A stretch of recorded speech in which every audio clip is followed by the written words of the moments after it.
Guys, this is Comic Uno, and today I'm doing Comic Uno's Best Comics of the Week. And before I get started, at the end of the video, we talk about the viewer's pick of the week. So in the comments below, let me know your pick of the week. I am back, so it's been a few weeks because I was on vacation, but now we are back to a regular programming. And this week I had a pretty average size haul with 10 books, and number 10 for me is Wonder Woman issue 24. I kind of forgot how much I didn't like the last issue because of this mouse stuff. I remember I didn't love the arc before with Batman and Wonder Woman. I was like, all right, that was kind of a side story. Let's see what this one's about. And because of the break I was taking for my vacation, I genuinely just did not remember the last issue. And then I picked up this one. I was like, oh yeah, it's this mouse stuff. And I was like, okay, maybe it won't be as repetitive as that last issue. And it was the same thing. Like almost every line's like, I'm a mouse and I could hear, or whatever the comments was. And it just wasn't for me. And I do think I will be dropping Wonder Woman for the time being. I really enjoyed the first half of this run, but like Tom King's run on Batman, it just feels like it's losing steam and losing its way. So overall, giving that 2 stars. Oh, actually 1.5 stars, and that is number 10.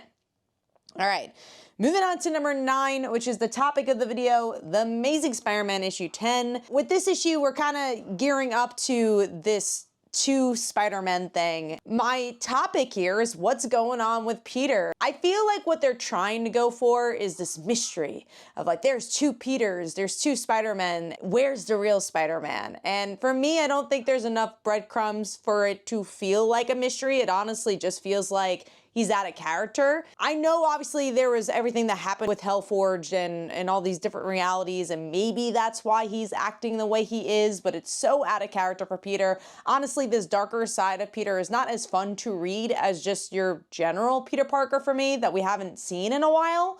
I want to see what this whole 2 Peter Parker thing is, but for me, this feels like a mosh posh. It just didn't do it for me, and I don't know how to feel about a second Peter Parker where the first Peter Parker is not in the building. So also I thought the artwork was stronger than we've been getting with John Romita Jr., but also doesn't really feel like flagship artwork for Amazing Spider-Man, just kind of felt bland to me. So overall, giving that one 2 stars, and that is number 9. Moving on to number 8, which is Detective Comics issue 1100. It's your run-of-the-mill anthology series. I felt like Detective Comics has kind of lost its way a little bit for what story it's telling, and having this anthology series to celebrate an anniversary, which is only 1100, it just felt out of place for me. It just didn't do much. It just one that I don't feel like was necessary to pick up for me personally. I do like the artwork. I do think they picked interesting creators to be part of this, but I just kind of want to see where the next steps of Detective Comics is going to go in. So giving that one 2 stars, and that is number 8. Moving on to number 7, which is The Seasons issue 7. This is from the point of view of our main character's sister, which I liked hearing her voice. I do want to get into their relationships a little bit more. They're definitely focusing more on the elements of the circus, which I guess is a commentary of our current world, I think is what they're trying to go for with this issue. But I want more from the sisters. That's what made me gravitate towards this book to begin with. I mean, literally the comic is called The Seasons to focus on these different sisters named after the different seasons. So I want to see more of that. Not a bad issue because you do get it from a different point of view, but I do want, again, a little bit more from this series. So giving that 3 stars, and that is number 7. Moving on to number 6, which is Absolute Batman issue 11. I like the gruesomeness of this issue. If you love Bane, I think you're gonna really like this book. For me, the first half was a little slower where we get into the background of Bane. I already know the background of Bane, and visually this is supposed to be again a very gruesome issue, so having such bogged down writing in the beginning, there's like a double page spread in particular that is just all words and you couldn't enjoy the art as much. And for me, the art is a little bit grittier than I would like it. I like gritty art, but this style is not always for me. It reminds me a lot of March's art that's usually in Batman, so that wasn't for me. But the ending is interesting. We get to see Batman is this new, almost Frankenstein character, and I want to see what that's all about. But I'm also like, oh wow, that kind of felt a little rushed, honestly. We just got Bane introduced, and you're like, only 11 issues into the series. I want to see other challenges Batman goes through in before he's this like Frankenstein character. So there's some mixed reactions I've had with this issue, but I do think it was well toned, I would say, because I want to say again, the writing was sometimes, I was going to say well written, but I do think there's times where it was a little bogged down, but I think the tone was very interesting here. So giving that 3 stars, and that is number 6. Moving on to number 5, which is Escape issue 1. This is the new Rick Remender book. I'll say the letter at the end tied this issue 1 for me a little bit more than just reading the issue, because just reading the issue is mostly an action issue of this bear-like character who's in war. He sees his fellow soldiers die and his home die as this war continues. So for the most part, there's not that much here, but as you get the ending of what it's like to be in war and their connection to their families with war. And I like the idea of why they picked animals, is that people feel more sympathetic to animals than humans. So I thought all of that thematically was really interesting, that I want to see bled through into future issues. I do think that having just your general action issue sometimes is a hit or miss, and luckily, the artwork is really great for this book, so you really can kind of live with that action. I think it gave me enough for an issue 2, and I want to see where these themes grow, but hopefully in these upcoming issues, those themes bleed a little bit more into the actual story. So giving that 3.5 stars, and that is number 5.